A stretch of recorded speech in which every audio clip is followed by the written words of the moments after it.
Duha ka drug den sa Ramo del Norte na dismantle sa Philippine Drug Enforcement Agency kung PDEA 11. Sa maong operasyon, napulo ka mga tao ang naaresto. Mukabat sa halos 400,000 pesos ang kantidad sa gituang shabu ang narecover. Nakatutok si Sheila Vergara Rubio. Giaksyonan kagabi sa PDEA 11 ang impormasyong nadawat kalabot sa duha ka drug den nga nahimutang sa Tagum City. Unang operasyon nahitabo sa Purok Bagani, Barangay Kuambugan, Tagum City nga iya sa usa ka Marivic Cubio alias Marivic Wong, 43 anyos. Napalitan siya og gituho ang shabu nga mobalor og 1,000 ka pesos. Ikaduhang drug den nga gisulod mao ang gipanag-iyahan ni May Bariga, 29 anyos sa La Filipina, Tagum City.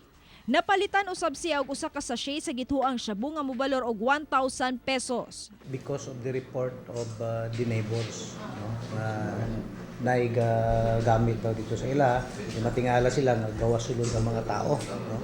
So nagpahigayon ta og bypass operation dito sa ila. So it turned out na katumbalay de ginagamit as drug den. Gawas nga napalitan og illegal nga droga ang duha. Nakuha usab kanila ang shabu nga mobalor og 165,000 pesos sa unang operasyon. 150,000 pesos nga balor sa shabu alang sa ikaduhang operasyon. Sikop usab ang ilang maparokyano kinsa mo'y naatlan sa drug den nga mao sila si Rodelio Casis, Relito Casis, Catherine Marqueda ug Louie Ligutom. Sikop usab ang parokyano sa ikaduhang drug den nga sila si Randy Villegas, Arlene Silvosa, Jonard Abilino ug Luis Liesis. Tinuod nga drug den ang imong balay? Oo. Napamaligya po ka. Magdugay na naman ang ginagawa. Ha? Magkulang. Mga 3 years. Ha? Mga 3 years na. Droga? Yes, ano gagamit jud ka? Imo hatong balay ang ingon niya drug den? Ilang katuig na to na yung drug den, ma'am?